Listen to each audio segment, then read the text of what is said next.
21 novembre 1922. Et nous voilà arrivés au Caire, la bonne ville du Caire, la belle cité, la cité cosmopolite, féroce, qui a vu arriver 3 personnes après un court trajet en paquebot de Marseille jusqu'à Alexandrie, et le train qui a amené dans la capitale de l'Égypte. Elizabeth Hawkins, Floyd O'Donnell et Rosie White arrivent au Caire. Je devrais dire au Caire dans des rues bondées, une ville plus que cosmopolite, puisque on peut y retrouver quasiment l'intégralité des nationalités européennes qui viennent ici, à la fois pour visiter les monuments exceptionnels proches de la ville du Caire, mais aussi dans ces périodes de troubles géopolitiques, venir peut-être qui espionner, qui faire du commerce, et en tout cas, encore une fois, profiter de la faiblesse du pays pour en exploiter et en exporter bien des richesses. Le Caire, vous êtes dans un taxi, un hippo-taxi, et alors que vous pensiez être arrêté au milieu d'une foule massive, vous arrivez devant l'hostel Shepard. Et il est 9h. Ce matin, il fait chaud. Il fait chaud. Derrière le veston cintré de Floyd, son corps est recouvert d'une sueur. Il fait très chaud, même si nous sommes en novembre. Et surtout, il y a un vent sec et sablonneux qui balaye la ville. Elisabeth et Rosie, vous avez eu l'opportunité de mettre des robes peut-être plus légères pour permettre de supporter cette chaleur hivernale. L'hôtel Shepard est un des plus grands hôtels, un des plus luxueux hôtels de la ville. Et dès que votre hippotaxi s'arrête, plusieurs serviteurs descendent à vive allure afin de récupérer qui vos bagages, qui les mains des gentes dames, afin de les aider à descendre de leur voiture. Vous voilà sur le perron, vous montez, vous êtes attendu. Bien entendu, vous allez arriver au rez-de-chaussée dans cet accueil, dans l'accueil de l'hôtel Shepard. Tout de suite, l'ambiance change. Vous passez d'une ambiance bruyante, puante presque, entre l'odeur des chevaux et l'odeur de la ville, à une atmosphère plus tamisée, plus simple, plus calme, qui n'oublie pas que vous êtes en Égypte, de par les statues, les tapisseries, les peintures, mais il n'oublie pas non plus le protectorat anglais qui sévit depuis pas mal d'années, et donc un endroit luxueux, comme si vous étiez dans un palace londonien, le mélange de l'Orient et de l'Occident. Bien entendu, les serviteurs plutôt, laissent vos bagages devant le hall et un homme va se tourner vers vous, a priori le réceptionniste de l'hôtel.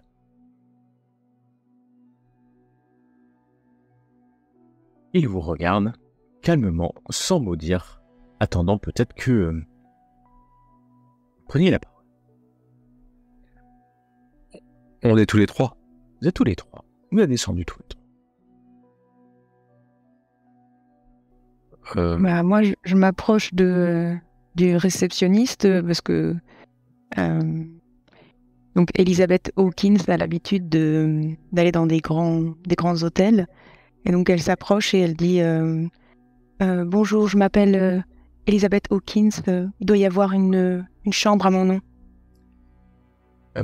Madame Hawkins, bonjour, et puis il va compulser un livre de réservation. Madame Hawkins avec un H. Oui, tout à fait. Ça. H-A-W. H-A-W. Ah, c'est... Oui, mais bien sûr. Bien sûr, vous Vous êtes même, je vois une note de monsieur le directeur qui souhaiterait vous voir. Très bien. Je suis accompagnée également. Et puis là, je me tourne vers Floyd et Rosie. Mais madame, monsieur? Je m'avance à ta suite. Oui, bonjour. Rosie Wright, vous devez avoir aussi j'imagine une clé à mon nom. Rosie White avec un W? Un W. Un W. Bien sûr que vous êtes... bien sûr, mais c'est pareil, vous êtes attendu par monsieur le directeur, par monsieur Belair. Voilà, vous avez... il va vous tendre une deuxième clé. Je m'approche avec le grand sourire sur le visage parce que je suis ravi d'être en Égypte. C'est vraiment le paradis pour moi. Je m'avance avec mon veston de cuir et bonjour, je suis monsieur Floyd O'Donnell et j'ai rendez-vous avec monsieur Charles Beller. J'ai aussi une chambre dans laquelle j'aimerais pouvoir disposer mes affaires, s'il vous plaît. Alors il va chercher quelques instants pour finalement peut-être arriver à trouver. Mais alors qu'il te tend la clé, vous entendez un petit brouhaha, juste le temps de vous retourner, vous voyez deux personnes. Un immense personnage en escogriffe, j'ai envie de dire, qui a l'air d'extrêmement mauvaise humeur. Et derrière lui, une femme, une très belle femme, une rousse, vous voyez sa chevelure. L'homme passe. Excusez, poussez-vous. Je suis Lupin. J'ai une chambre. Et il s'est mis au milieu de vous trois. Monsieur, je vous en prie, il y a ici deux femmes qui prennent leur chambre. Vous attendrez 5 minutes qu'elles aient fini. Je vous remercie. Je ne vous parle pas, vous. Vous pouvez disposer. Je suis Lupin, Dieter Lupin. Je suis avec ma fille. La clé de ma suite.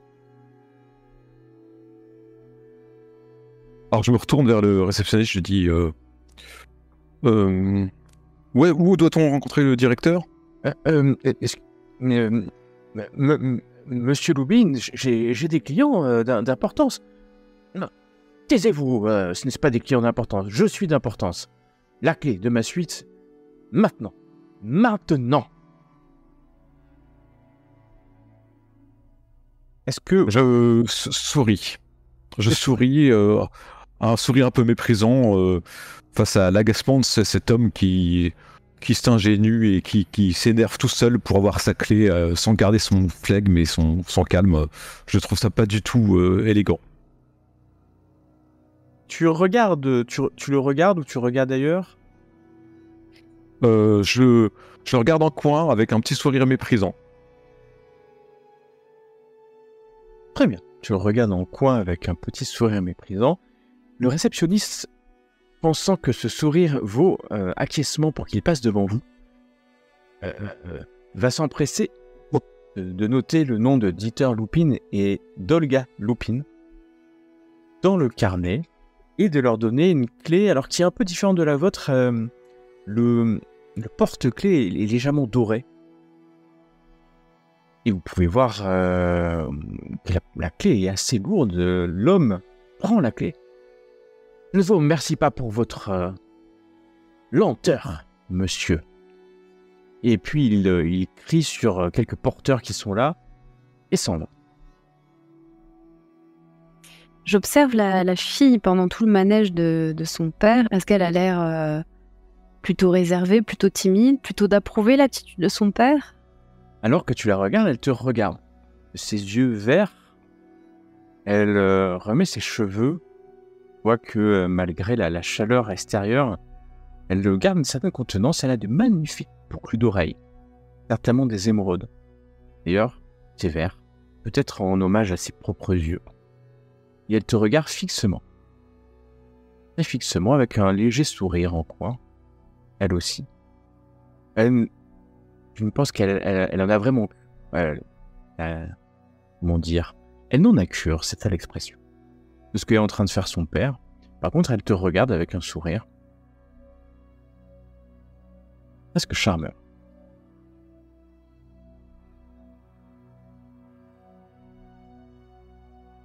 Je vais juste soutenir son regard, mais je vais rien faire de plus. Tiens son regard. Elle s'approche de toi. Vous m'avez l'air charmante. Je peux vous inviter à boire un verre plus tard? Écoutez, je vous retourne le compliment et ce serait avec plaisir. Elle te dévisage, elle regarde ton corps de haut en bas et d'un doigt assez, tu vois, manucuré, très apprêté, elle vient légèrement te caresser la joue. Ok, j'ai pas l'habitude de ça, mais ok. Vous avez un accent, un très bel accent, mademoiselle. Le nouveau monde. Américain. Tout à fait. Charmant. Est-ce qu'elle a un accent elle-même? Elle n'a... Autant l'autre a un drôle d'accent, autant elle a un accent, on va dire, anglais. Le personnel, il est anglais? Le personnel est... Alors, certains porteurs sont alors anglais ou en tout cas occidentaux. Je vais plutôt dire occidentaux qu'anglais. D'autres sont plutôt des Égyptiens. Il y a beaucoup de personnes. Et le réceptionniste? Et le réceptionniste est en tout cas avait un accent anglais et effectivement semble anglais. Elle va te quitter en n'oubliant pas de te dire à tout à l'heure, chérie. Comme on dit par chez vous.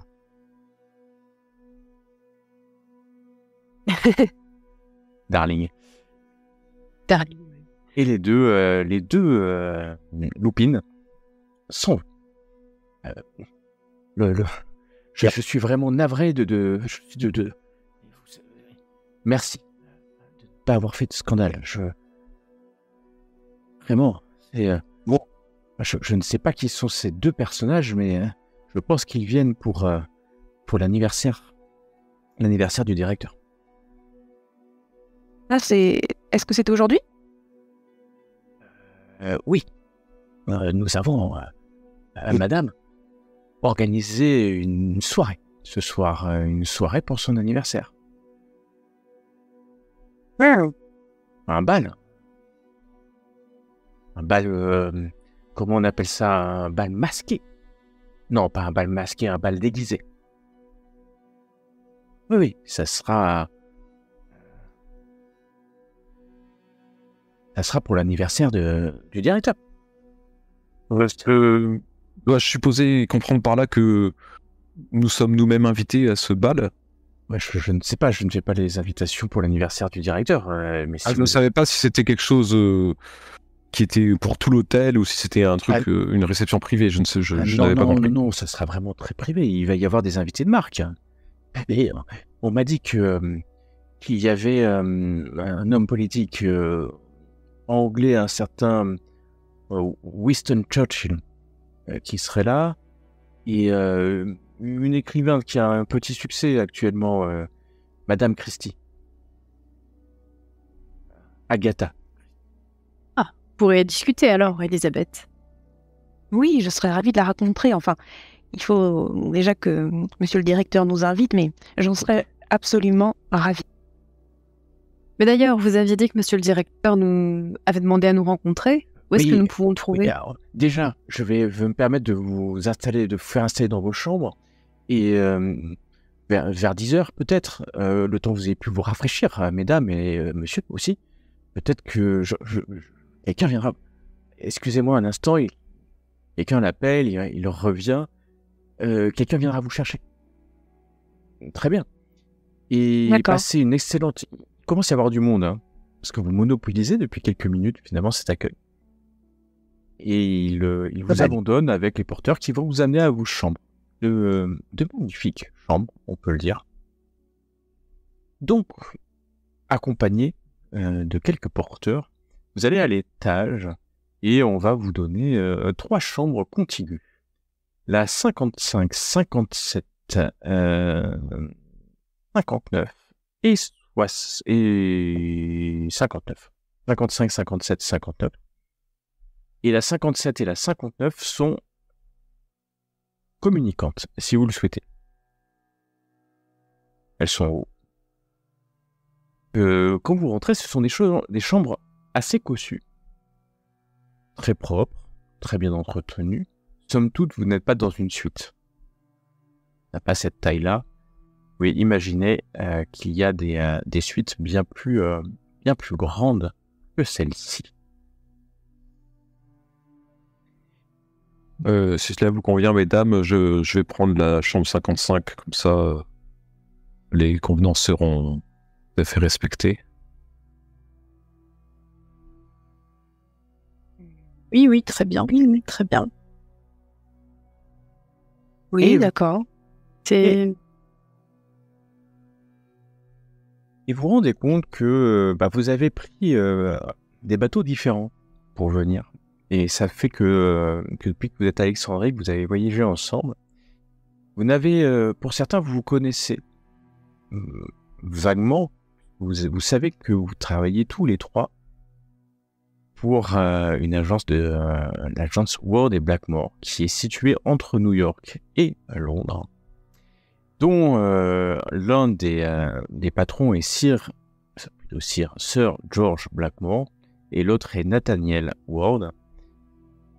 Et en fait, dans le train, vous n'avez pas vraiment eu l'occasion de vous présenter.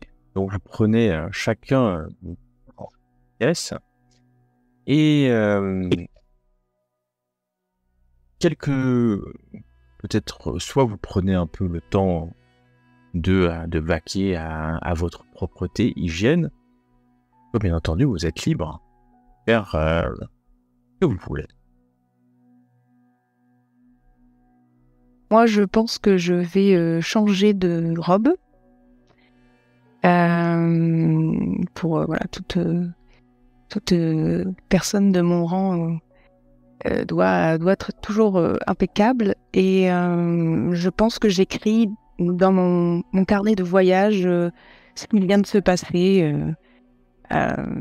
Voilà, il y a même je note Lupin, Dieter, etc. Ce qui s'est passé à l'entrée de l'hôtel.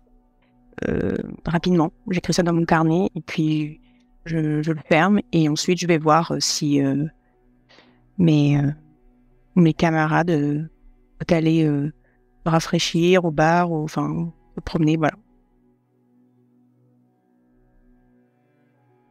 Moi, je suis rentré dans la chambre 55, j'ai posé mes affaires. Je pense que je vais changer de chemise parce que j'ai sué dans la précédente. Donc, je fais une petite empreinte de toilette, je mets mon autre chemise, je me donne un coup de peigne, j'ouvre les rideaux et la fenêtre pour voir la vue que j'ai le plaisir de découvrir en face de moi, en espérant secrètement que la vue donne sur des merveilles archéologiques de l'Égypte. Et je me tiens à disposition de ces dames pour aller me rafraîchir avec elles dès qu'elles seront prêtes. Et pour ma part, je vais effectivement, comme vous, faire un brin de toilette et changer de tenue. Je vais être peut-être un peu plus long que vous. Pour bien me pomponner, parce que j'ai l'habitude de ça. Et une fois que c'est fait, je vais vous proposer qu'on se rassemble dans une des 3 chambres pour discuter un peu de ce qu'on sait de ce fameux propriétaire, si on en sait quelque chose. Parce que je sais bien que dans les relations sociales, plus on en sait sur la personne en face de nous, plus on est gagnant.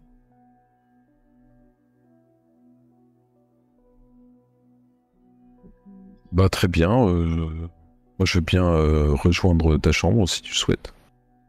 C'est la plus grande, alors venez chez moi. Voilà, c'est ça. C'est ce Vous que vous je vois. retrouvez dans la Vous verrez chambre. que je me suis étalée partout. Il y en a partout. Il y en a partout et il y a un petit bar avec quelques boissons alcoolisées ou non alcoolisées, bien sûr. Alors, MJ, moi, je Attends, sais pas qui je... Je sais pas qui je connais. Hein. Oui, il est 9h du matin. Oui, merci. Presque 10 heures. Bientôt, parce que le temps de se pomponner.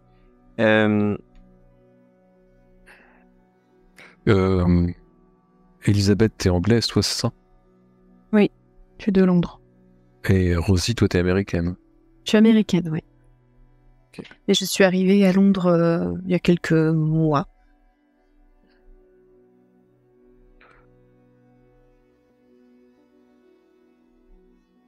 Bah, moi, je me sers un verre, mais pas alcoolisé. Donc, je ne sais pas. Une sorte de citronnade, j'imagine. Bien sûr. Voilà. Alors, je me propose de vous servir à toutes les deux une citronnade et d'en prendre une aussi. J'essaie d'avoir des bonnes manières, hein, parce que en fait, je suis entouré de superbes femmes, donc moi-même n'étant pas trop désagréable à la vue et ayant un certain charme, je me sens à l'aise. Et par contre, vous voyez que très clairement, je regarde un peu par la fenêtre. J'ai un instinct comme ça vers tout ce qui est égyptologie. C'est un peu ma passion.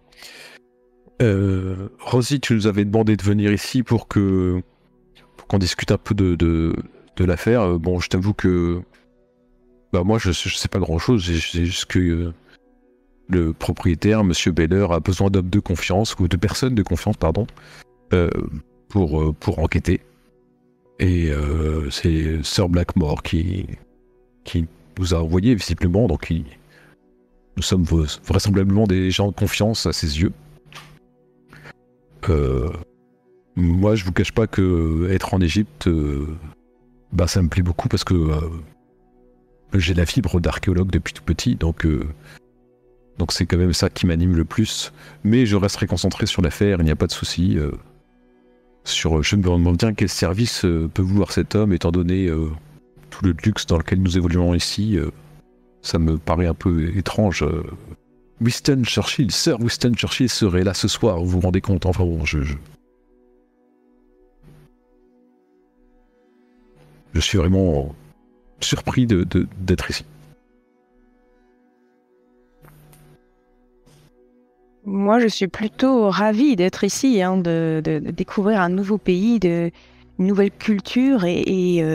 Bon, je sais que nous sommes là pour rendre service à Sir Blackmore et nous avons bientôt un rendez-vous avec le directeur de l'hôtel, mais je ne peux pas m'empêcher de penser à cette histoire de soirée d'anniversaire à laquelle il y aurait Agatha Christie. Je vous avoue, il va falloir que je me reconcentre, mais cette possibilité de la rencontrer, j'avoue, ça me met dans tous mes états. Mais bon, oui, c'est ma première fois également en Égypte, Monsieur Floyd.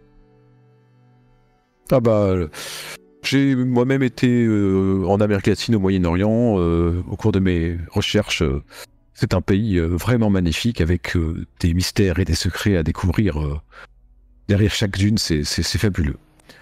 Elle a déjà écrit Agatha Christie, Mort sur le Nil, ou pas? Si, j'ai vu que tu as tapé dans l'œil de la Miss Olga Lupin, c'est ça. Et Oui, il semblerait. Après, ce n'est pas étonnant, c'est un peu mon job, en quelque sorte. Ouais, c'est ça. Peut-être que justement, ton job te permettrait de rentrer ce soir au bal pour l'anniversaire du directeur. Je pense que eh bien, il serait ravi. Depuis notre arrivée, je me demande bien à quoi je vais servir dans cette histoire, mais il me semble que c'est de plus en plus clair, effectivement. Je pense que tu n'es pas qu'à faire valoir de tes talents d'artiste. Je pense que ta sagacité doit être aussi intéressante pour l'agence Blackmore. Oui, nous verrons bien. Le temps le dira. Ça n'est que ma première grande mission, en tout cas ma première en dehors de l'Angleterre.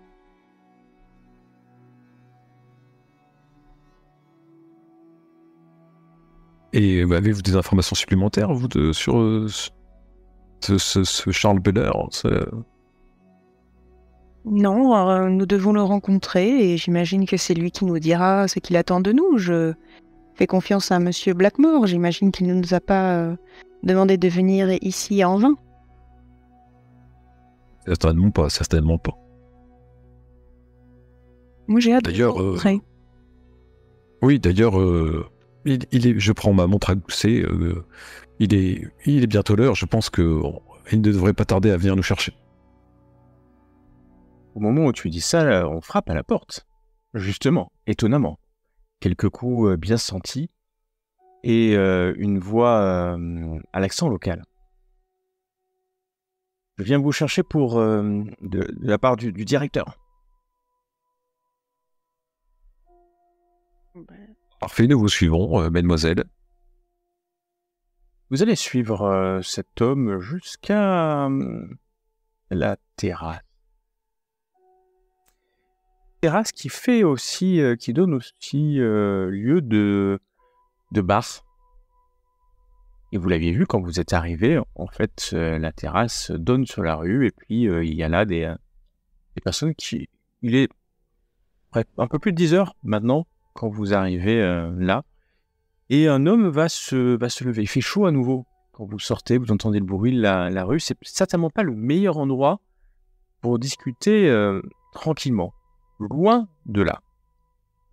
Très très loin de là. Et pourtant, un homme va se lever et s'approcher tout en remettant ses moustaches, en les relissant, encore une fois.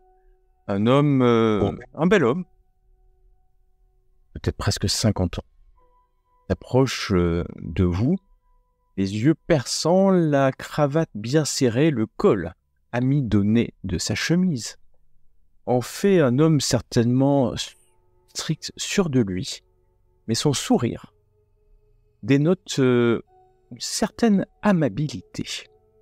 L'homme s'approche, il fait une légère révérence devant vous deux, mesdames. Charles Belair, je suis le directeur de cet modeste établissement. Vous sentez les courants d'air chaud qui viennent du désert. Une légère brise qui ne vient même pas adoucir cette terrible chaleur. Et d'ailleurs, vous voyez des mouches qui volent autour de la terrasse, il y en avait déjà dans vos chambres. Merci, chers amis, d'être venus. Je pense que, si je ne me trompe pas, tout en devisant, il vous amène jusqu'à une table qui a été réservée. 4 chaises, en osier, un peu à l'écart, mais c'est bruyant. C'est extrêmement bruyant. Asseyez-vous. Madame White, Madame Hawkins, Monsieur O'Donnell. Enchanté de vous rencontrer. Enchanté également. Merci pour votre accueil, monsieur le directeur. C'était un plaisir, parce que j'aurais bien aimé de me passer de vos services, mais vous êtes quand même les bienvenus. Je vais aller droit au but. Vous vous rendez compte que s'il est là, finalement, c'est tellement bruyant que personne ne peut l'entendre. Vous voyez ce que je veux dire? C'est tellement visible que ce qu'il va vous dire, il faut vraiment passer à côté pour se rendre compte. Pour pouvoir entendre ce que vous dites.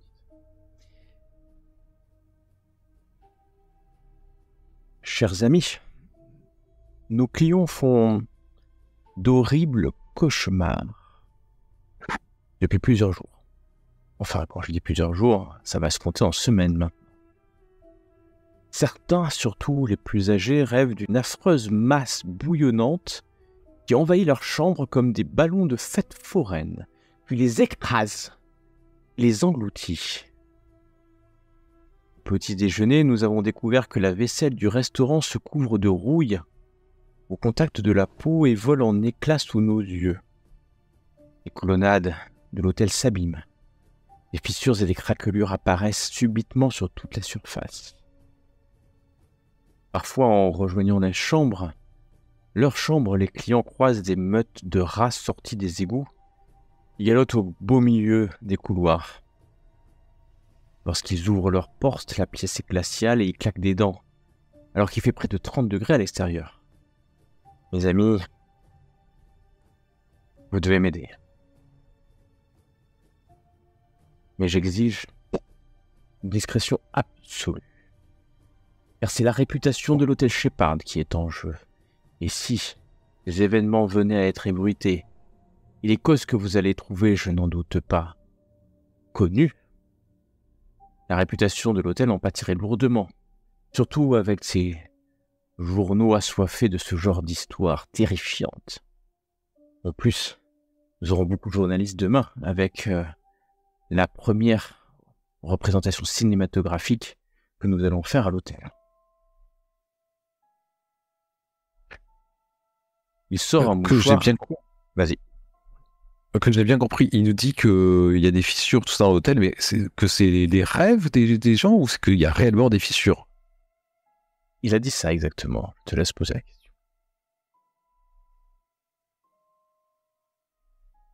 Excusez-moi, monsieur le directeur, je n'ai pas bien compris. Les fissures, les rats dont vous parlez, ce sont des constatations bien avérées ou c'est juste les cauchemars de vos clients? Dans le cauchemar de mes clients. Voilà ce qu'ils voient. Il y en a plusieurs qui sont venus se plaindre. Mais j'ai beau envoyer du personnel, on ne trouve pas. Le problème, c'est que ils pensent que c'est vrai. Mais attendez, vous n'êtes quand même pas responsable des cauchemars de vos clients. Ce sera un cauchemar, madame. Bon, mademoiselle, peut-être. Ce sera 2 cauchemars. Ça irait. Mais 3 cauchemars, ou 3 personnes qui viennent m'expliquer que quand ils sont rentrés dans leur chambre, il faisait atrocement froid. Est-ce encore des cauchemars? La réalité est finalement ce que voient les gens. Attends, ce qu'elle est vraiment. Vous comprenez ce que je veux dire? Au début, j'ai cru que c'était un de mes concurrents qui me jouait un mauvais tour. C'est ça que j'ai cru. J'ai mis des serviteurs, mais non. Des visiteurs distingués sont venus m'expliquer cela. Des visiteurs distingués qui ont pour la plupart pris leurs armes et bagages et ont quitté l'hôtel. Et des visiteurs en qui je n'ai pas douté de la bonne foi, de la probité morale et intellectuelle. Alors depuis le début, moi je note tout dans un petit carnet, un autre carnet, et je lui demande est-ce que vous avez pu déterminer depuis combien de temps ces cauchemars ont lieu?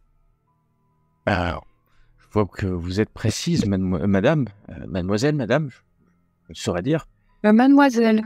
Mademoiselle, tout a commencé, est-ce que je me rappelle, tout a commencé le 7 novembre.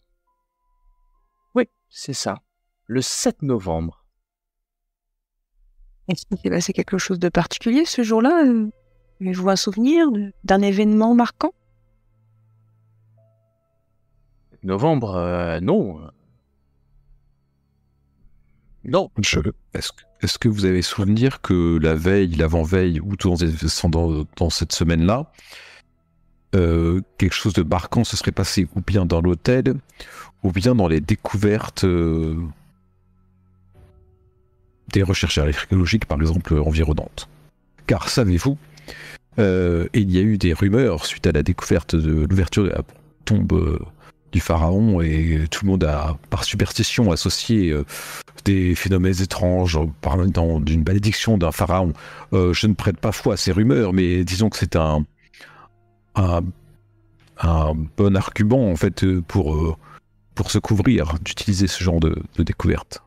Ah, je n'ai pas du tout entendu parler d'une quelconque malédiction, mais si vous voulez parler de la découverte par Howard Carter d'une tombe, oui, c'était d'après lui, c'est la tombe d'un obscur pharaon. Son nom est complètement inconnu. D'ailleurs, je tends à douter de l'existence de ce pharaon, un certain Toutankhamon. Et c'était, rappelez-moi, c'était 3-4 jours. 3-4 jours avant le 7, oui, c'était début novembre, oui. Mais à voir le rapport, je ne saurais dire. Je ne vois pas... Vous parlez de professeur Carter, celui qui est attablé là-bas, c'est cela? Alors, il se tourne un peu surpris. Oui. enfin, Monsieur Carter est là-bas. Et vous voyez, mesdames, monsieur, un homme. Alors, il va falloir croire sur parole ce qu'on vous dit. Il semble que cet homme, avec un chapeau, une moustache plutôt dense, mais quelqu'un d'assez stoïque, est en train de parler avec un autre homme. À quelques tables, pas très très loin, peut-être même pas à 5-6 mètres de vous, hein, tout au plus. Et il est en train de discuter avec cet homme. Ça a l'air assez vigoureux, on va le dire comme ça, comme discussion. Oui, c'est lui. Et c'est Howard Carter, mais je fais pas du tout lui. Hein. Laissons ça de côté pour l'instant, monsieur le directeur. Vous parlez de cauchemar, ça fait penser à une espèce d'illusion, quelque chose comme ça, mais que tout le monde est la même, hein. Il faudrait que tout le monde soit perturbé de la même façon. Y a-t-il un changement dans l'alimentation dans les denrées que vous recevez à l'hôtel? Y a-t-il eu au niveau de la ventilation, quelque chose qui a été mis en place pour aérer? Je ne sais pas. Je cherche une drogue, un empoisonnement collectif possible, en fait. Bah non, mais c'est une bonne idée. Ça tombe bien que vous soyez là. Vous allez pouvoir regarder. Et vous avez parlé du 7 novembre. Est-ce que vous avez éventuellement cherché à regarder qui étaient les clients de votre hôtel arrivés ce jour-là? Qui auraient pu piéger l'hôtel ou quelque chose ainsi? Alors, vous savez, mademoiselle, je ne suis pas un enquêteur ni rien. Moi, 7 novembre, c'est parce que vous m'avez posé la question. Moi. Et donc, j'ai réfléchi. Mais non, je n'ai pas cherché dans la liste des personnes. Il y a plus de 400 chambres dans l'hôtel. Il y a plus de 200 employés. J'ai besoin de vrais enquêteurs pour ça. Donc, si Vous je aviez comprends parlé- bien, nous Pardon. devons enquêter, mais nous ne devons pas dire, par exemple, à votre personnel que nous enquêtons. Nous devons être des clients discrets qui enquêtent, c'est cela? Je savais, en vous voyant, que j'avais affaire avec quelqu'un d'extrêmement intelligent et rusé. Et je me trompe rarement. Vous nous aviez parlé de concurrents éventuels. Avez-vous des noms à nous donner? Bien sûr. Alors, j'en ai beaucoup. J'espère que vous avez un petit calepin. Et là, Oui, tout à fait. il va commencer à faire la liste de tous les hôtels du Caire. Un par un. Il y en a Donc en fait, une bonne trentaine. Et ça, c'est ceux qui ont pignon sur rue. Je vous passe pas certains hôtels un peu moins bien famés qui aimeraient bien récupérer ma clientèle. Mais bon, avec cette trentaine d'hôtels déjà, vous pouvez mettre un bon début. Mais honnêtement, c'est ce que j'ai pensé au début. J'en doute maintenant. J'en doute. avez-vous des clients qui sont sujets au cauchemar qui sont encore actuellement dans l'hôtel? Comme je vous dis, à chaque fois, ils viennent se plaindre et ils partent. J'ai pas fait moi-même ces cauchemars, mais je pourrais comprendre que dans un hôtel où je rentre et qu'il y a des rats au milieu du couloir, je m'en aille. Vous pouvez comprendre aussi. Et avaient-ils tous les chambres au même endroit? C'est une question pertinente. Et non, malheureusement non. J'y ai pensé. Je me suis dit, c'est dans le couloir, c'est une chambre. Quelqu'un, par exemple, qui pratique la consommation d'opium. Et son opium aurait pu passer. Non, j'ai pas senti partout. Mais mais ça, vous pouvez peut-être... en faisant la liste de tous les numéros de chambre...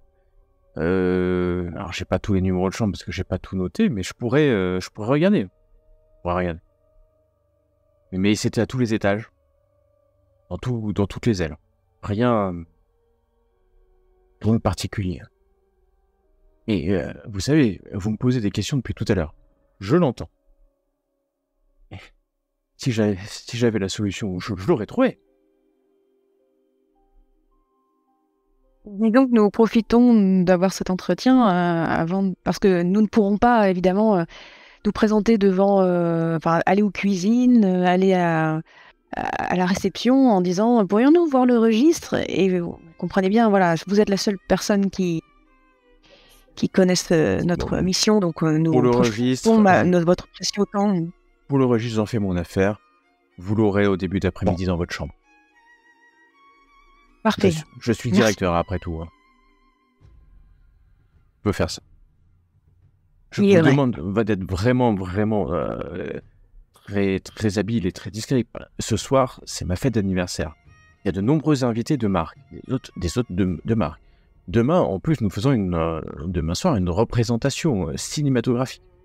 Première fois qu'au Caire, dans un hôtel en tout cas, il y aura cette représentation cinématographique. Donc, je vais vous demander aussi, voilà, c'est quand même la première du film Aksan.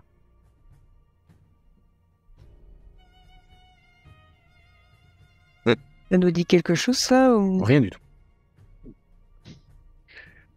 Monsieur le directeur, Mademoiselle Hawkins soulevait des points importants, comme nous devons être discrets. Serait-il possible que nous ayons un plan de l'hôtel pour nous repérer? Et j'oserais même vous demander un pass pour pouvoir accéder à différentes pièces. Ouais. Après quelques instants de réflexion, Belair met la main dans sa poche et sort une clé. Avec ça, vous avez accès à peu près n'importe quelle pièce. Mais attention. Attention. Les chambres sont des propriétés privées. C'est tout naturel. Vous aimeriez que n'importe qui rentre dans votre chambre. Non, bien sûr, monsieur le directeur. Nous sommes des professionnels. Je vous vois sceptique, Madame White. Bon, les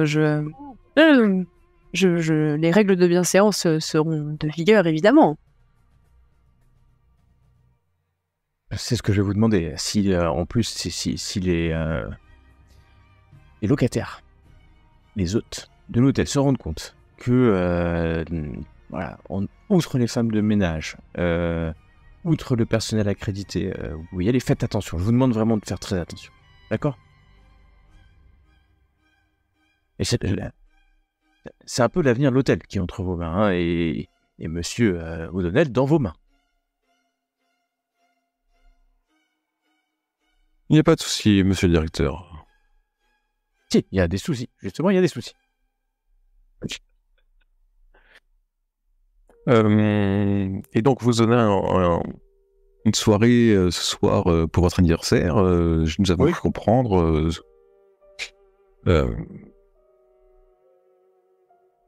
Je ne sais comment vous dire ça, mais ce sera le soir. Certaines personnes seront fatiguées. Ne craignez-vous pas que certains d'entre vos invités lors de la soirée soient pris de ces visions, ces illusions et je peux pas arrêter la vie de l'hôtel, je comprends. Mais j'arrête tout et je dis à tout le monde qu'il se passe quelque chose. Donc, on continue, on avance et vous êtes là. Je suis sûr que dans quelques heures, vous aurez trouvé l'origine du problème et ma soirée d'anniversaire va se passer comme un charme. D'ailleurs, à ce sujet, Madame White, je me suis laissé entendre dire. On m'a dit que vous pratiquiez la chansonnette, comme on dit par chez moi à Lausanne. Oui, en quelque sorte, oui. Je serais prêt à vous inviter si vous nous interprétez quelques-uns de vos chansons, œuvres ou autres. Enfin, ou autres, non, chanter, hein, pas autre. Il y aura un pianiste et il y aura du bon monde. Non, Non, bah, je peux pas vous forcer, mais c'est mon anniversaire. Attendez, je réfléchis. Je veux bien accepter à une toute petite condition. Ah, il te regarde quand même, il commence à s'accouder. Ouais. Condition. Je ne vais quand même pas venir sans mes amis, voyez-vous. Et il regarde autour, vos amis? Oui, Miss Elisabeth et... Ah, vos Monsieur collègues, Floyd, vous évidemment. êtes amis. Ah, mais très bien. Bah oui, vous êtes amis. Bah, bien... Mais bien sûr, vous êtes les bienvenus. Enfin, de toute façon, je vous aurais invité quoi qu'il en soit. Alors j'accepte. Ah bah, vous me voyez ravi.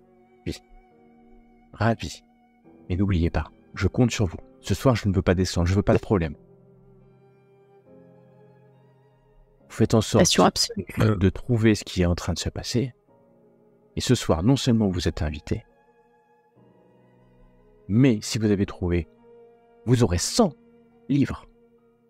100 livres égyptiens. Et surtout, le bar vous sera ouvert. Ouvert. Et sur le Foundry, j'arrive pas à fermer ma Vous avez votre entrée pour... Je lui ai demandé si c'était bien costumé. C'est costumé, mais en tant que chanteuse, vous pouvez venir en robe de soirée. En tout cas, c'est costumé. C'est costumé, il y aura de tout type de costumes. Non, parce que, Monsieur Beller, je n'ai pas amené de costume avec moi et je me dis que si je viens à votre soirée d'anniversaire non costumée, je vais faire tâche, non? J'entends très bien que pour Rosie, il n'y a aucun souci puisque elle va être une chanteuse, mais pour Monsieur Floyd et moi, Je comprends, mais alors tout le monde ne sera pas costumé. Et puis, D'accord. si vraiment vous avez besoin, il y a des magasins ici, vous pouvez trouver. On a plusieurs magasins D'accord. dans l'hôtel. Très bien. Oh, vous pouvez trouver, et vous pouvez même le louer pour la soirée. Et, grand seigneur, ça sera pour moi. Et fort aimable à vous, monsieur. Ouais, Beller. bah moi, de toute façon, c'est simple. Hein. Il est quoi? Il est un peu plus de 11h. Ce soir, à 17h, l'affaire est bouclée. C'est à 11h.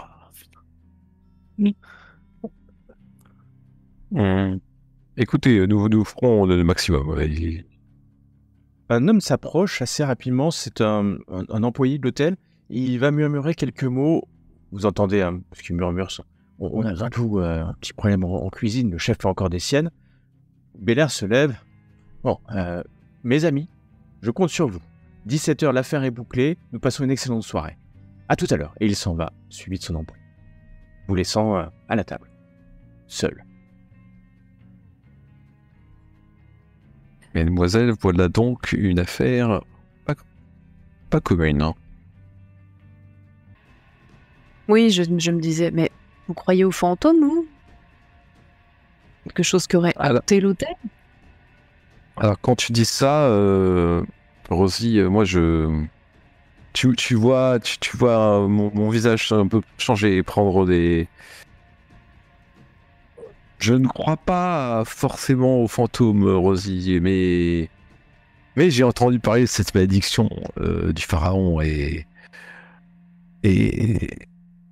moi qui ai trait à tout ce qui est archéologique et aux croyances d'autrefois, nos ancêtres vouaient des cultes des fois à leurs dieux païens et dans tout ce qui est un peu occulte, des choses qui me font un peu frissonner, si tu veux, mais je n'ai jamais vu de fantôme pour ma part et je n'en sais pas tellement plus. Mais c'est quelque chose sur lequel je reste ouvert. Oui. Je trouve pour ma part que les fantômes sont surtout un excellent sujet pour des romans à sensation. Mais nous verrons bien si nous faisons quelconque expérience par nous-mêmes. Mais dites-moi, Floyd, je ne comprends pas le rapport qu'il y aurait entre une tombe qui a été découverte, j'imagine, loin de cet hôtel et quelque chose d'étrange, des phénomènes étranges qui frappent cet hôtel. Enfin, sinon, ça ferait tout le Caire qui serait concerné par cette malédiction. Lors de l'ouverture de la première tombe, dans les années, il y a une dizaine d'années déjà, je crois, les différents membres de l'expédition sont morts. Les semaines et les mois qui ont suivi. Et tout le monde a parlé d'une malédiction, que le pharaon en avait violé sa tombe et que ça avait engendré cette malédiction sur les différents membres de l'expédition. Étant donné que monsieur professeur Carter est ici dans l'hôtel, et qu'il a mené lui-même des découvertes archéologiques... Donc vous sous-entendez je m'égare sans... Père a amené une malédiction dans tout l'hôtel. Enfin, Non, je m'égare c'est sans moi doute. qui écris des romans, Monsieur Floyd. Ah oui, mais vous savez, quand nous sommes passionnés de quelque chose, c'est quelque chose qui nous prend aux tripes. Mais je m'égare, il faut que je reste professionnel, vous avez raison. Vous le connaissez, ce Carter? Enfin, ou seulement de nom?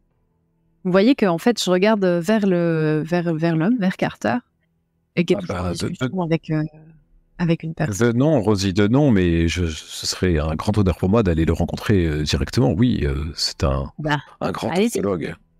Allez-y, il est là, c'est l'occasion. Voulez-vous que je vous le présente Ah oui, j'adorerais, oui. Ils sont dans un échange en tête-à-tête. Hein. Et l'homme à côté de lui, ou en face de lui, plutôt en train de parler, un homme extrêmement sec, extrêmement dur, grand, les cheveux gominés, et il n'a pas du tout l'air sympathique. Juste pour vous dire ce que vous êtes en train de regarder. Et voilà, rien de plus. On est vraiment en train de discuter. C'est pas violent, hein, c'est juste une discussion. Ouais. Vive. Elisabeth, vous venez avec nous?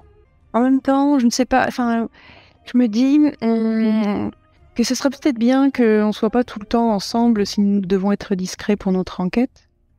Et peut-être que ça serait bien que ce monsieur Carter ne sache pas que je vous connaisse. Enfin, je sais pas. Je pars aussi peut-être moi dans des idées un peu farfelues.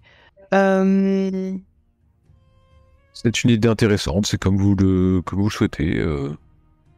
Vous avez sûrement aussi beaucoup de choses à dire à ce monsieur Carter et quand j'ai une idée en tête, je vous avoue, j'ai vraiment envie d'aller chercher un costume. Je serai rassurée pour ce soir, je serai costumée, je serai aussi discrète et je pourrai rencontrer Madame Agathe.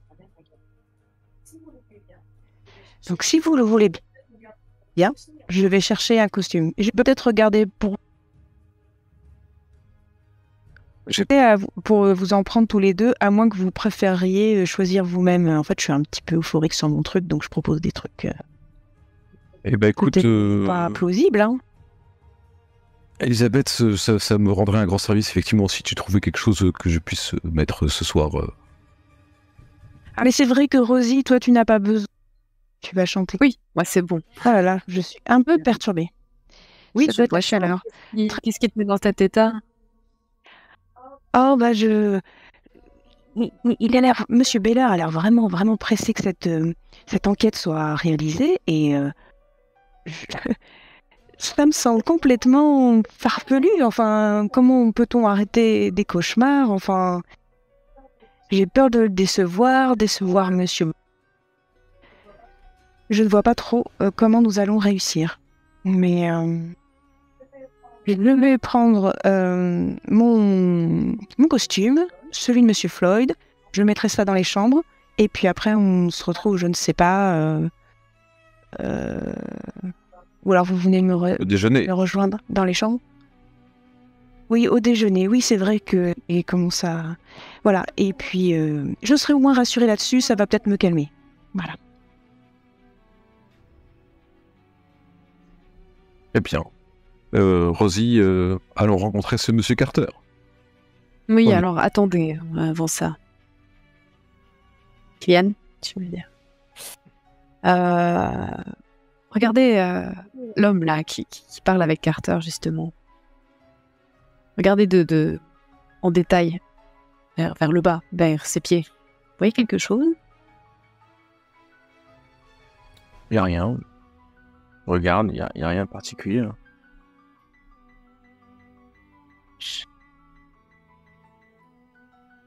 Non? Non, Il y a des chaussures. Elles sont bien propres. Attendez, vous les voyez pas? Toi, il n'y a rien, Rosier. Y a Je vois rien. plus non plus. Tu Ok. vois plus. Tu vois quoi? Il n'y a rien en fait. Ok, oui, ça va. Non, je vais... La fatigue, la chaleur peut-être aussi.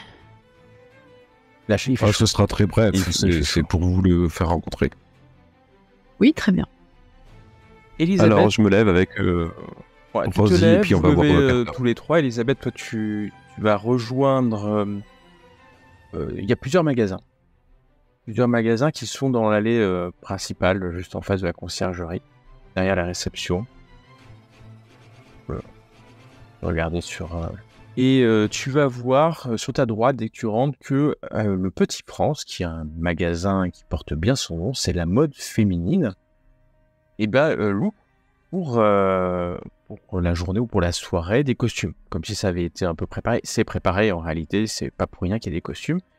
Et bien grand te fait de venir tôt, car tu vois beaucoup de clientes qui sont là et qui sont en train de se battre, mais d'essayer de choisir les costumes les plus ravissants. Et d'ailleurs, tu vois une femme qui est là, que tu as vue il y a quelques minutes, ou presque plus d'une heure maintenant, Olga, qui est en train de choisir. Et elle vient de s'arrêter devant un costume que tu n'aurais certainement pas choisi. Revenons aux deux autres. Vous êtes toujours sur la terrasse et vous voulez donc aller vers la table de Carter et de son interlocuteur. Je précède Rosie vers la table de Carter. Tu t'approches, il y a des gens et vous êtes à quelques mètres, pas je veux dire maintenant, quelques centimètres d'eux. Est-ce que vous y allez directement, hein, sans être... Oui. D'accord. Révélez vos jets parce que je trouve que c'est intéressant. Oula. Donc Oh là là. Rosie, tu marches, tu n'entends vraiment plus rien, parce qu'il y a du monde, il y a du bruit, et puis tu es focalisé sur ces chaussures. Il n'y a plus rien, c'est bizarre. Plus rien. Par contre, si, il y en a un qui est en train de monter sur la carafe et sur la table. Ah bon. Un seul. Ok. C'est petit, c'est sec, hein. Il n'y a pas de problème. Alors que toi, Floyd, tu t'approches et tu as l'oreille. T'as l'oreille fine, hein. T'as l'oreille très fine, peut-être... mais tu vas entendre ça. C'est Carter qui parle. Il s'agit d'une découverte sans précédent. Tes amis doivent être contents. Je n'en ai parlé à personne. Nous sommes les seuls à savoir, répond son interlocuteur. Qu'en est-il des félats qui nous ont aidés à le sortir de là? Ne t'inquiète pas, je me suis déjà occupé d'eux. Et alors que tu fais encore un pas, peut-être que cette conversation fait que tu t'arrêtes un instant pour en entendre un peu plus. Peut-être. Plus que 2 jours. Et les pièces noires seront en sécurité. C'est du moins ce que tu m'as promis, ajoute Carter. Oui, bien sûr. Souviens-toi, le 22 de l'année 22, à 22h. Et à toi de me dire si tu t'arrêtes, tu continues. Je me retourne vers Rosie, juste pour voir si elle me suit bien, si elle va bien. Oh, Et je profite de cette pause pour continuer à essayer d'écouter, voir si j'entends quelque chose. Sinon, après, je retourne voir Carter. Moi, je ne serai plus là, affirme Carter. Je l'espère bien, le comte ne peut pas être au courant. Le transfert doit s'effectuer après votre départ pour Luxor. Tu es sûr qu'il ne voudra pas rester plus longtemps? Et... Tu es fou, sous aucun prétexte. Même si sa fille était dévorée par les rats des cuisines et traînée en enfer, il meurt d'ouvrir le second seau. Carter a parlé un peu plus fort, à tel point que toi aussi, Rosie, tu l'as entendu. Ok. Et à ce moment-là, l'interlocuteur de Carter se tourne vers vous, un peu surpris que vous soyez là, au milieu, et vous fixe de son regard noir. Alors je l'ignore complètement et je tends ma main au professeur Carter. Tu tends ta main vers le professeur Carter. Très bien. Elisabeth, nous sommes dans le Petit France. Il y a de nombreuses dames autour de toi et tu viens de voir Olga qui est devant un déguisement. C'est un déguisement très sommaire puisque c'est un déguisement de femme des cavernes. Un léger haut, un très léger bas. Et elle pointe son doigt manucuré vers le costume et dit à des femmes, des vendeuses, c'est ça que je veux. Exactement ça que je veux. Une femme à l'accent français s'approche et vous êtes sûr? Vous êtes sûr? C'est léger, c'est très parisien. Je laisse intervenir, Elisabeth, quand tu veux, si tu souhaites intervenir. Bien sûr. Bah, je me dis juste intérieurement que c'est bien parce que c'est pas le costume qui m'aurait intéressé, donc si elle prend celui-ci, tant mieux. Ensuite, non, j'attends qu'elle ait terminé et moi je regarde les autres costumes. D'accord. Pour choisir un Et pour moi, on va plus habillé. très habillé. Tu me diras quel costume tu veux. On va partir du principe que c'est trouvable. Et je te laisse décider, soit maintenant, soit dans quelques minutes. Et pendant ce temps, on revient à la poignée de main un peu forcée, devrais-je dire, puisque c'est le moins qu'on puisse dire. Tu mets ta main, Floyd, dans la main de Carter, qui est surpris. Monsieur Carter, c'est un honneur.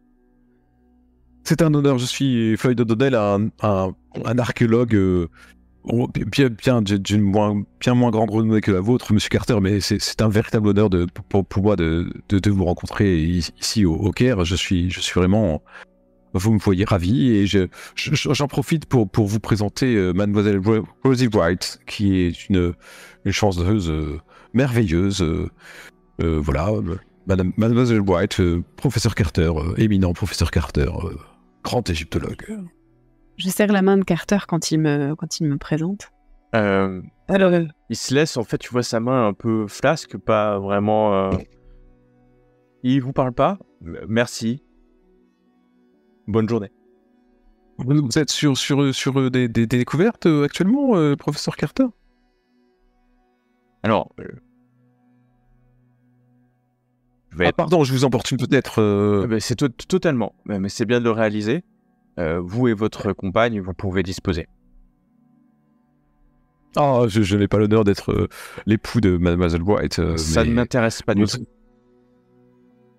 Ah, bon. Vous pouvez être avec qui vous voulez, où vous voulez, ça ne m'intéresse pas.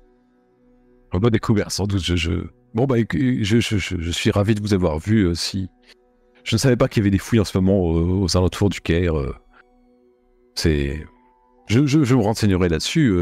J'ai cru comprendre qu'une tombe avait été découverte encore. C'est tout simplement incroyable.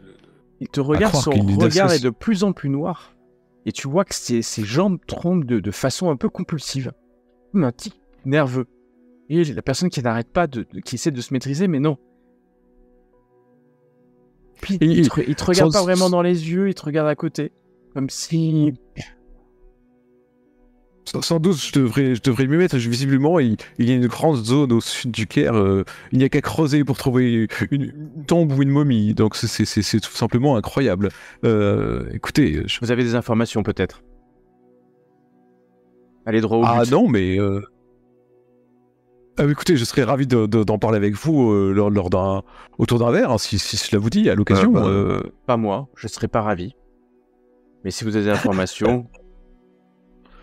Donnez-les-moi maintenant. Et puis je verrai si ça nécessite mon temps. Tu vois que ses jambes tremblent de plus en plus. Comment réagit l'autre? Oui, voilà, j'observe l'autre pendant ce temps-là. Alors l'autre il vous regarde avec un regard sombre, noir, comme si vous étiez des intrus, que vous êtes. Certainement pour lui. Certes. Il ne dit pas un mot.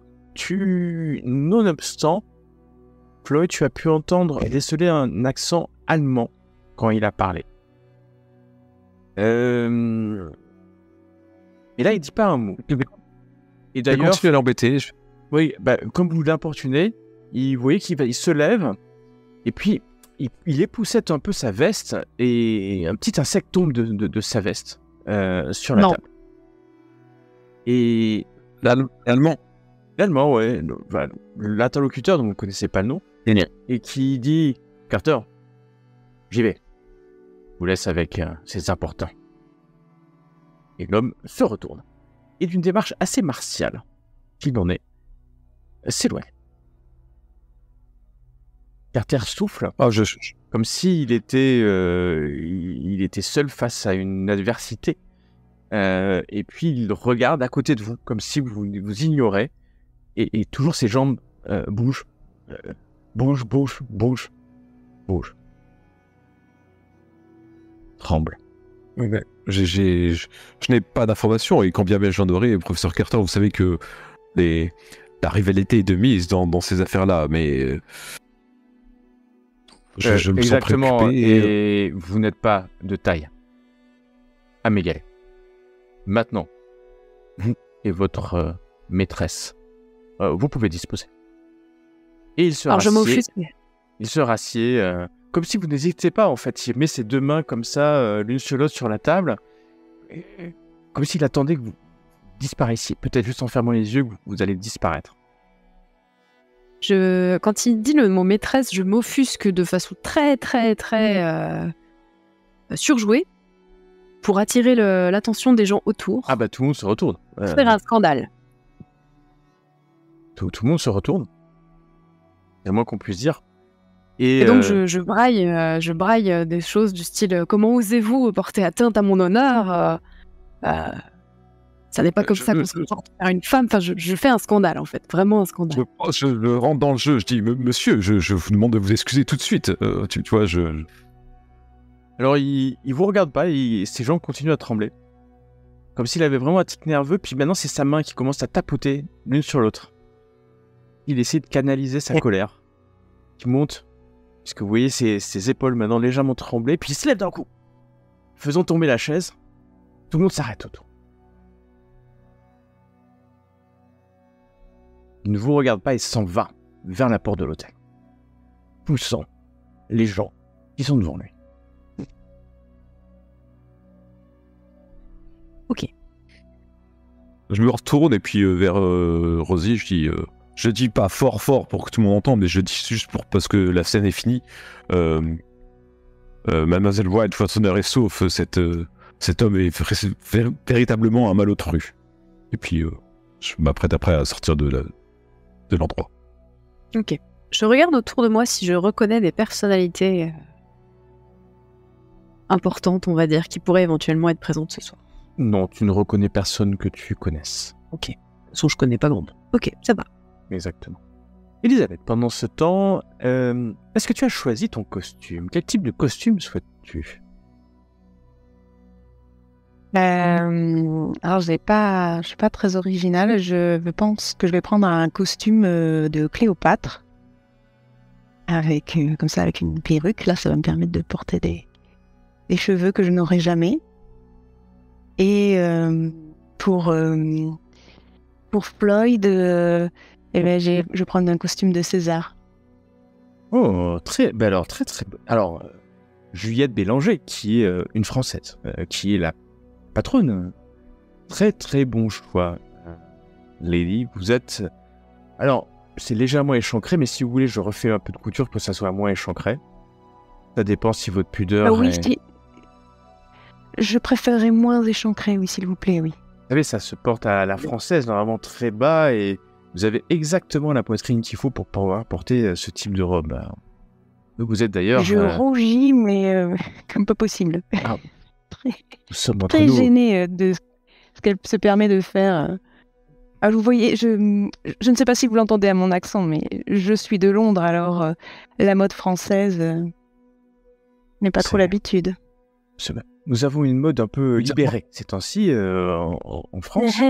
À Paris, la mode parisienne, mais vous porterez ça à merveille. Et j'ai quelques bijoux qui viendront rehausser votre teint d'une blancheur magnifique aussi. Et je pense que et elle commence à te vendre ce qu'elle a. Hein. C'est-à-dire que en train de vendre le maquillage, les bijoux. D'ailleurs, je vois bien que vous porteriez très bien cette robe si vous allez dans le désert. Cette robe pour la modique somme de 20 livres égyptiennes. Et elle va te faire l'article. Alors que... Je lui dis que je veux juste louer pour la soirée. Et ça sera très bien. Par contre, est-ce que je me demande si... Par contre, je vais peut-être prendre un collier, quelque chose comme ça. J'aime bien, ça me fera un souvenir. Et puis je Un pourrais le collier porter. assez Quelque chose. lourd, on y voit... Alors, moi, je vous propose, parce que vous me paraissez quelqu'un de qualité. Je pense que vous êtes quelqu'un de qualité. J'en suis même sûr. Non? Oui. Vous allez voir ma collègue... J'ai déjà entendu ça, madame, mais bon, oui. quelqu'un de qualité. D'aller voir ma collègue Gina. C'est la boutique à côté, la boutique de souvenirs, et vous verrez, elle a des colliers de type égyptien, fantastiques. Eh bien, très bien. Mais J'irai vraiment, faire un tour. et quand je vous dis c'est la boutique d'à côté, c'est pour le coup vraiment la boutique d'à côté. Hein. On peut le dire puisque c'est la boutique de souvenirs qui est juste là et qui, d'ailleurs, tu l'as peut-être même vu en passant. Et une boutique remplie de souvenirs, mais alors on est dans le typique égyptien, on peut le dire. Et il y a du monde, hein. Mais vous allez voir que une femme qui tient cette boutique et que d'ailleurs elle porte un collier qui irait à merveille avec ton costume de Cléopâtre. Quant au costume de César, elle va te demander le numéro de la chambre pour le livrer parce que en fait, en plus de la toge, il y a une petite espèce d'armure. Donc, il fera livrer en chambre, bien entendu. Et elle va demander les mensurations du monsieur. C'est important. Ça se Ah. règle. Ouais. Il est grand, Ah il bah, est il va- fort, j'imagine, parce que quelqu'un comme vous a forcément un compagnon de haute prestance, va te dire Ah, oh. la vendeuse. Oh, oui, c'est juste mon ami, mais oui, il est grand et plutôt musclé. Ouais. Et faut-il qu'il passe à la boutique? Ça sera Ouais, plus c'est mieux. simple ou... C'est mieux. Mais je lui réserve, on va lui prendre ses mesures. Elle te regarde Très bien. un peu, pas surprise, mais avec affection. Avec affection. Cette Juliette Bélanger, vendeuse à Paris. Tu peux repartir avec un collier et puis ton déguisement pour la soirée. Et dans le couloir, évidemment, tu vas croiser, à moins que vous quittiez l'hôtel, bien entendu, Rosie et Floyd, à moins que vous quittiez l'hôtel, vous allez vous recroiser dans le couloir rempli de clients. Moi, quand je croise Elisabeth, je lui fais un petit signe et j'attends Rosie qui arrive et je leur dis assez bas il faut que nous parlions. J'ai déjà des informations à vous transmettre. Très bien. Alors, juste parce que on pourrait aller manger au restaurant pour en discuter, mais là, vu que vous êtes à côté, enfin, c'est quand vous voulez, mais il faudra que vous passiez à la boutique pour vos mensurations, visiblement. Ils ajustent les costumes. Je ne sais pas si vous souhaitez le faire maintenant. Je vais le faire maintenant, comme ça ce sera fait, et je vous rejoins rapidement où vous le souhaitez. Au restaurant, Mademoiselle. peut-être, comme ça, nous réservons une table. Est-ce que nous serons au calme pour discuter Il faut quand même que je vous dise des choses importantes. Bon, s'il y a autant de bruit qu'au café, il y a 10 minutes. Très bien. Très bien. Ça Bon, et je vous revois au restaurant. Très bien. Ça va te prendre que quelques instants et effectivement, la vendeuse, Juliette, va prendre tes mesures vite. Et tu vas pouvoir les rejoindre au restaurant. Vous arrivez au restaurant, mesdames, mesdemoiselles. Oui. Je qui vais, est... Ouais. je pense que sur le chemin, je vais commencer à expliquer un petit peu à Elisabeth ce qui s'est passé, mais sans les détails pour le moment. Vraiment juste le résumé. Très bien. Donc, vous avez été mal reçu, c'est ça? Pas terrible, effectivement. Mais chose importante, c'est que l'interlocuteur de Carter était a priori d'origine allemande et pas très sympathique. Fait un point commun avec le monsieur de ce matin? Monsieur Lupin? Exact. Mais je vais peut-être un peu trop vite en besogne, mais je me dis que vu que vous aviez une connexion avec sa fille, vous pourrez peut-être savoir ce qui les amène ici, Oui, c'est dans une quoi elle bonne travaille.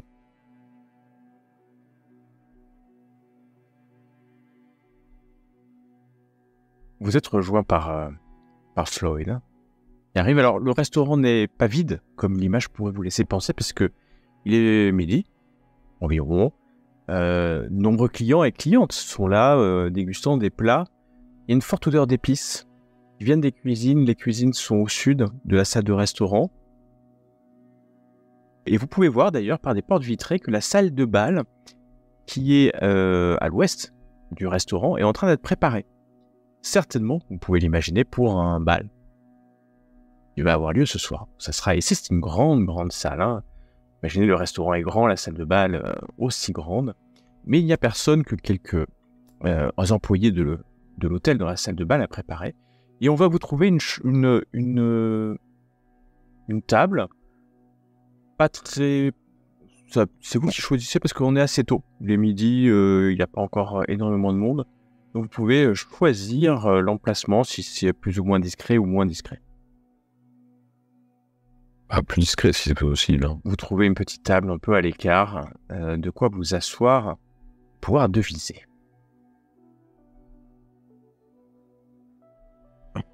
Je suis désolé, Rosie, tout à l'heure, pour l'esclandre. Hein. Je ne pouvais pas m'attendre à ça de la part de professeur Carter. Il n'avait pas l'air très commode en fait, mais ce qui m'inquiète le plus, c'est son interlocuteur, l'allemand. Oui. Je ne le connaissais pas, j'imagine. Non, mais j'ai entendu ceux qui se sont chuchotés un peu avant que nous arrivions. Figurez-vous que ce serait un homme de main. De peut-être Monsieur Dieter Lupin, qui serait peut-être même comte, figurez-vous. Car j'ai entendu qu'il travaillait avec Carter sur l'histoire de la tombe égyptienne. Il y aurait... Enfin, des hommes, des autochtones, des fellahs, auraient sorti quelque chose de la tombe. Au début, j'ai pensé à une momie, mais en fait, il s'est avéré qu'ils sont parés de pièces noires récupérées. Peut-être un coffre de pièces noires récupérées, quelque chose comme ça. Ils ont évoqué le fait que tout se passe comme prévu et que la date importante était le 22 à 22 heures, autrement dit demain soir, pendant la représentation cinématographique. Visiblement, l'Allemand, l'homme de main, se serait arrangé pour que les fellahs ne puissent ébruiter cette affaire. J'en viens à supposer qu'il les a tout simplement éliminés. Nous parlons d'un crime. Oui, il semblerait. Et que Carter, lui, serait absent lors de cette soirée. Il sera déjà parti pour Luxor. Peut-être y a-t-il un danger ce soir-là, je ne sais pas. Et en tout cas, il a ensuite mentionné le fait que le comte, c'est ma propre interprétation des choses qui fait croire que le comte serait peut-être Monsieur Dieter Lupin, mais je me trompe peut-être, hein, que le comte, un certain comte, se ficherait complètement de savoir si sa fille soit dévorée par les rats des cuisines. Donc je suppose qu'il parlait d'Olga. Car lui, ce qu'il veut à tout prix, c'est ouvrir le deuxième sceau. Il faut savoir que les tombes égyptiennes sont scellées, en fait. Et il y a des sceaux qui les protègent. Et donc, s'ils veulent ouvrir un deuxième sceau, c'est que sans doute la momie n'a pas été découverte. Je ne sais pas, ce sont des suppositions. Mais donc, de tout ce qui ressort de tout cela, je crois comprendre que le Dieter Lupin serait peut-être un comte, avec sa fille ici, qu'il serait très intéressé par les découvertes de Monsieur Carter, par la découverte de ce pharaon, ce tout en quelque chose, tout en Camon, je crois, quelque chose comme ça, nous avait dit Monsieur Beller, mais que lui, Monsieur Carter, avait récupéré des pièces et qu'il devait se passer quelque chose demain soir à 22h. Qu'il avait récupéré des pièces grâce à un homme de main. Alors je ne sais pas si c'était sa volonté à Carter ou si c'était la volonté de quelqu'un d'autre, ou je ne sais pas. Je n'ai pas bien compris s'ils étaient complètement de mèche ou si le professeur Carter subissait une influence quelconque. Il paraissait très très très nerveux lors de notre rencontre, n'est-ce pas, Rosie? Et je ne pense pas être si impressionnant. Donc à part le déranger et l'agacement, où il ne gère pas du tout sa colère, ce qui paraît assez étrange à ce point-là, ou bien il était préoccupé par son affaire avec cet Allemand. Ou bien, ce que vous aviez dit au départ, il y a bien une malédiction. Parce que moi j'ai observé l'autre homme, et ce que j'ai pu voir, c'est qu'il était constamment recouvert ou proche de cafards. C'est très étrange, je n'ai pas vu ça du tout, Rosie. Mais ça rejoint les cauchemars des clients, ça rejoint le fait qu'il ait parlé que le comte se fichait que sa fille soit dévorée par les rats. Mademoiselle, je n'ose penser ce que je vais vous dire à présent. Vous-même, Rosie, êtes là depuis très peu de temps dans l'hôtel et vous avez vu des cafards. Ah, peut-être êtes-vous extrêmement sensible aux auras. Je ne vous ai pas demandé si vous croyez aux fantômes d'ailleurs, Rosie. Mais est-ce que, au-delà de l'illusion que les clients font des cauchemars et découvrent que l'hôtel est insalubre, est-ce qu'il ne pourrait pas plutôt y avoir le contraire, c'est-à-dire que l'hôtel soit réellement insalubre et qu'il y ait une illusion qui le maintienne dans cet état soi-disant d'opulence et de merveilleux? Je pense que vous devriez écrire des romans, Monsieur O'Donnell. Vous avez vraiment une très grande imagination. Ah, moi, dès qu'il s'agit de mystère, d'occultisme, d'éventuelles malédictions, et aussi en plus on les connote avec une teinte archéologique, oui, vous m'avez, je suis votre client. Je suis impatient de lire vos écrits, d'ailleurs, Elisabeth.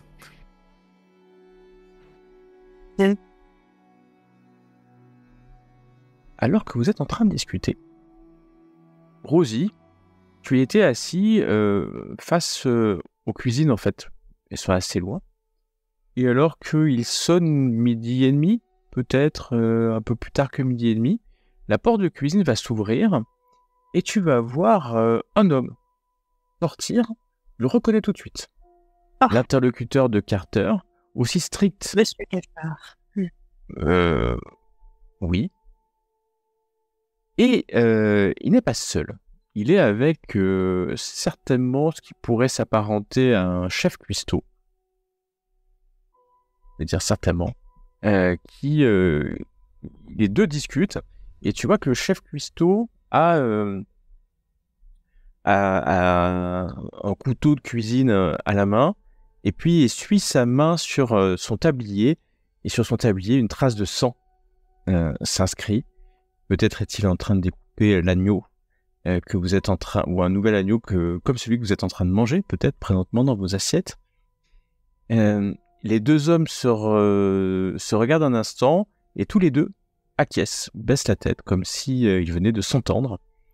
Et l'interlocuteur de Carter s'en va, regarde autour de lui, un peu d'une attitude encore martiale. Ne vous voit pas particulièrement, il regarde et il va quitter la pièce, le restaurant, pour aller dans le couloir de l'hôtel. Tu as eu de la chance de voir ça parce qu'il y a beaucoup de monde dans le restaurant et il fallait certainement avoir l'œil à ce moment-là précis pour le voir. Je vais couper mes compagnons qui sont peut-être en train de discuter pour leur signaler ce que je viens de voir. C'est louche, ça. Oui, ça me donne plus trop envie de manger. Exactement. Je commence à poser mes couverts et rappelez-vous, Il parlait de la fille du comte qui, peu importe qu'elle soit dévorée par les rats dans les cuisines, s'il s'entend avec le chef des cuisines, rappelez-vous aussi que Monsieur Beller est parti tout à l'heure car quelqu'un lui a murmuré qu'il y avait des problèmes en cuisine avec le chef. Oui, exact. Il serait peut-être bon d'aller discuter avec ce chef en particulier. Oui, puis je me dis que peut-être qu'on pourrait mettre quelque chose dans la nourriture pour faire des hallucinations aux gens aussi. Hein. C'est très facile comme ça. Vous pensez qu'il tienne un registre des... Qui a commandé quel plat au restaurant? Je ne sais pas. Non, je pense C'était que un ça peu délirant. combien de repas on a pris par chambre, mais... Donc, mesdemoiselles, nous avons pour l'instant mangé la moitié d'un repas ce déjeuner, nous avons bu une citronnade. Si vous souhaitez ne pas manger dans l'hôtel et manger à l'extérieur, ça doit sans doute être possible. Pour avoir déjà voyagé dans ces contrées, nos estomacs d'anglo-saxons ne sont pas très très habitués et je vous déconseille de boire de l'eau ou des jus de fruits dans la rue directement. Préférez le thé ou des eaux bouillies si vous ne souhaitez pas être malade. Très bien, merci de ce conseil avisé.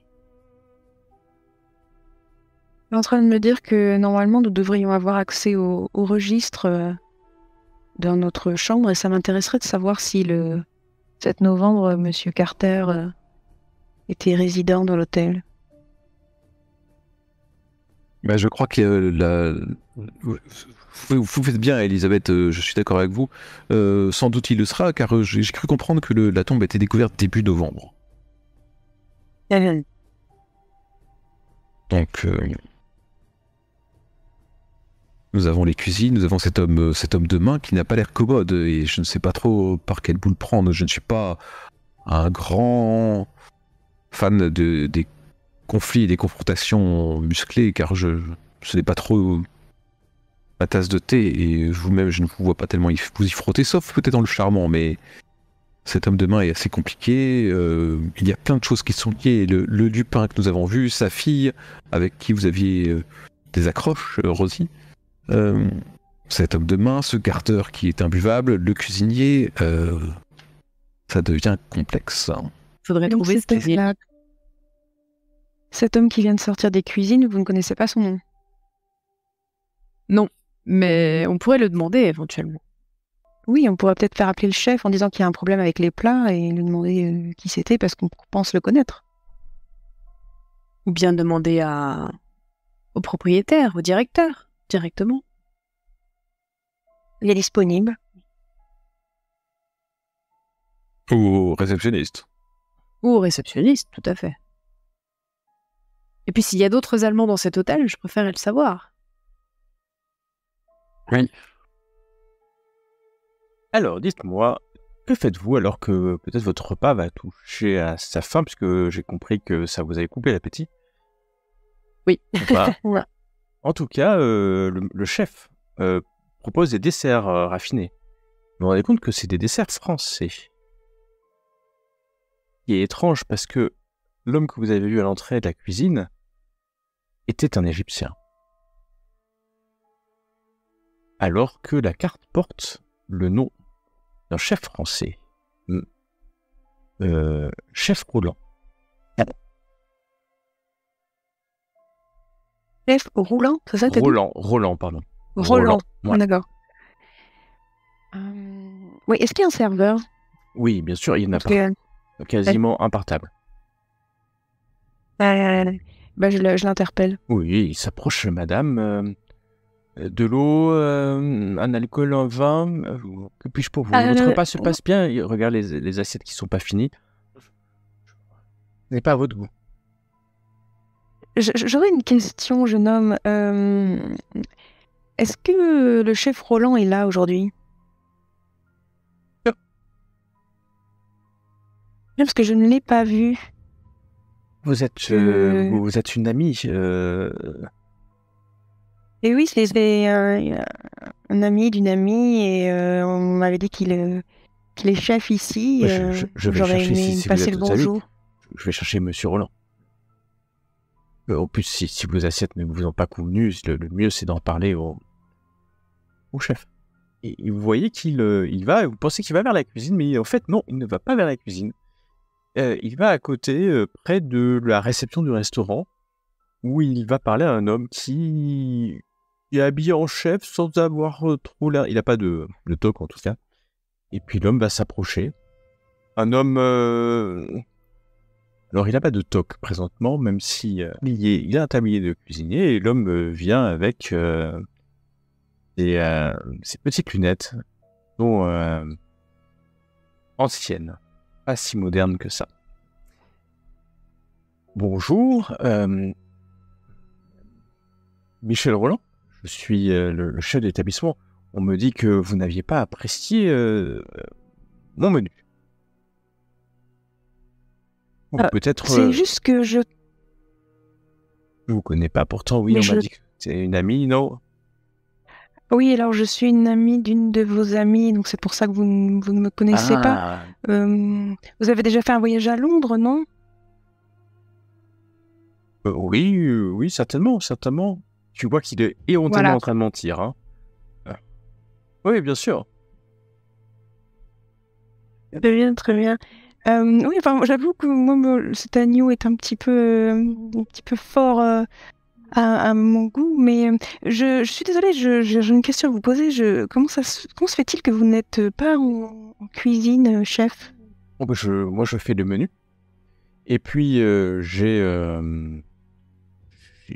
plusieurs régiments, batteries de cuisiniers qui font... et voilà, qui travaillent.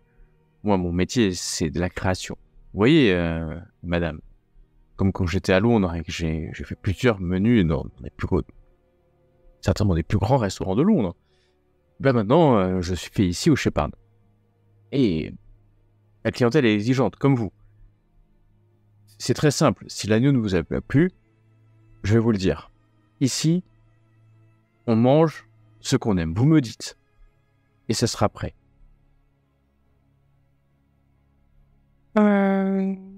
Et comme vous êtes l'ami Oui, d'un ami, je le ferai encore plus vite.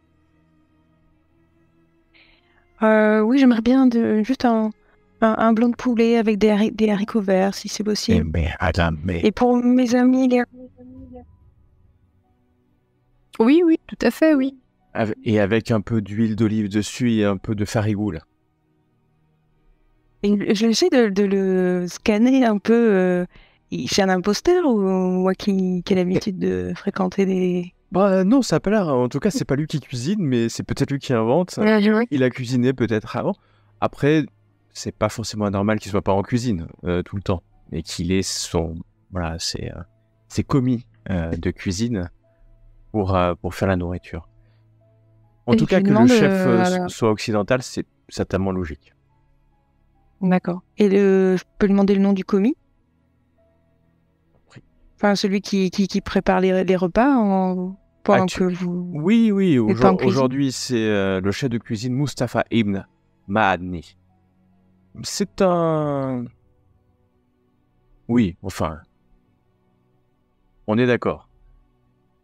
Faire la nourriture française par des personnes qui n'ont pas été formées, je prends un risque. Je le sais.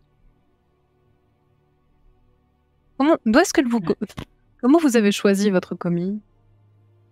J'ai pas choisi. Il était chef de cuisine avant que j'arrive. Il pense parfois que c'est lui le vrai chef de cuisine, hein, mais c'est moi, ici, le chef de cette cuisine. Michel Roland. N'oubliez pas ce nom. Chef Roland. Eh bien, il faudrait peut-être lui rappeler qu'il n'est pas de bon ton d'essuyer ses couteaux sanguinolents en dehors des cuisines devant les... Comment il a osé faire ça? tueurs. Je m'en vais de 100 pas. Madame, mon ami, le regarderait. Que ce soit très clair. Et il fait demi-tour. Il va jusqu'à la porte. Et il passe la tête par la porte. Et, vous voyez, il doit dire vaguement quelque chose. Et il rentre même pas dans la cuisine. Hein. Et il ressort de la cuisine, revient vers vous. Vous aurez vos poulets dans quelques minutes. Et j'ai fait le nécessaire. Ça ne se reproduira plus. mesdames, messieurs, je vous prie d'excuser mon personnel. Et pendant qu'il vous parle, vous voyez que derrière la porte de cuisine s'ouvre, l'Égyptien sort, et regarde, semble un peu énervé, et puis réessuie ses mains sales sur son tablier, ostensiblement, Provoque. Ah. ostensiblement, et re-rentre dans sa cuisine. Alors que Michel Roland retourne à l'accueil, vous recevrez effectivement, une dizaine de minutes plus tard, vous avez commandé, plutôt bien cuisiné, vous êtes quand même dans un hôtel de luxe. Et bientôt 13h, le temps passe, vous faites des commandes de nourriture en plus, et à 17h, Belair vous attend au rendez-vous.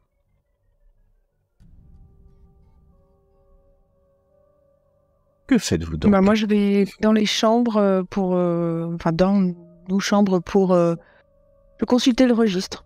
Je vais regarder le 6 novembre qui a pris une chambre, etc. pour voir s'il y a des noms qui ressortent par rapport aux noms qu'on a découverts. Eh bien vu. Tu vas retourner. Alors, le problème, c'est qu'il y a beaucoup de noms le 6 novembre. Le 6, le 7, enfin, des noms qui sont différents, des gens qui étaient là peut-être un peu avant.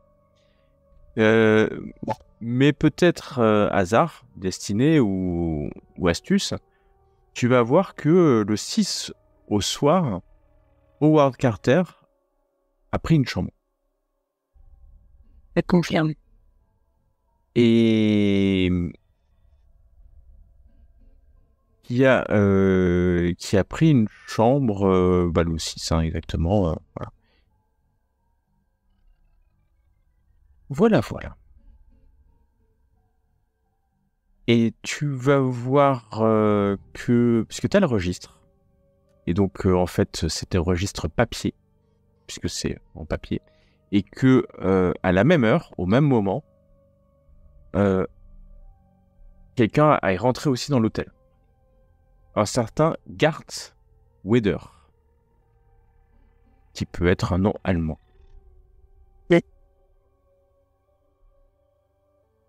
Gart Weder. Et c'est vraiment, comme c'est sur le registre, voilà, les deux lignes ont été écrites au même moment. Et vous avez même la chambre, le numéro de chambre, c'est la...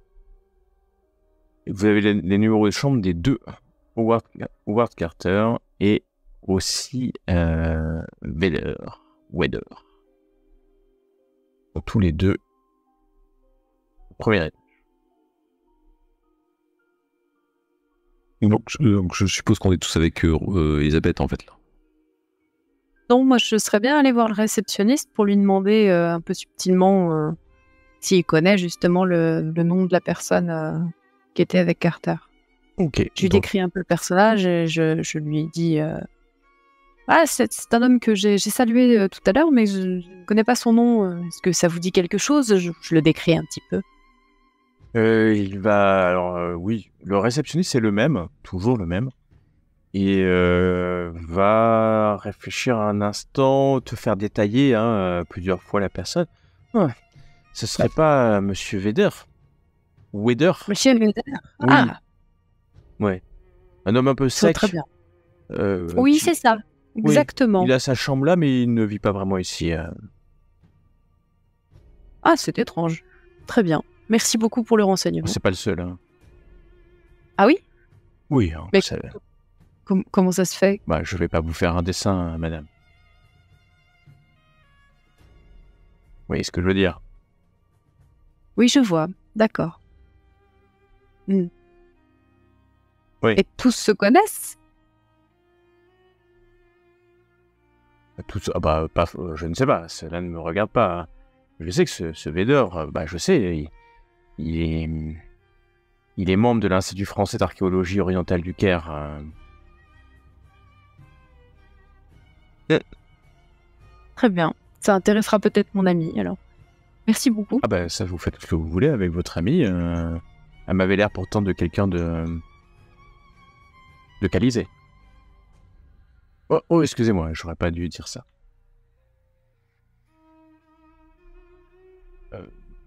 Parce qu'il est aussi le conservateur du musée du Caire. Oui. Je l'ignorais. Très bien. Pendant ce temps, Floyd, pardon. Moi, je voulais voir si dans la réception, si... En fait, j'essaie de voir si il n'y a pas des autochtones qui pourraient être sollicités ou devant l'hôtel ou quelque chose comme ça pour d'éventuels fous, des choses comme ça, quoi. Des gens qui, tu vois, qui traîneraient pour être employés sur des chantiers, sur des choses comme ça, qui chercheraient du travail, en fait, des gens qui pourraient me parler de ça, en fait. D'accord, alors tu vas avoir des drugman devant, donc c'est des guides. Et donc tu as plein de guides égyptiens qui attendent en fait devant l'entrée de l'hôtel, soit pour accompagner dans la ville des riches visiteurs, soit pour aller même jusqu'aux pyramides qui sont là depuis bien bien longtemps.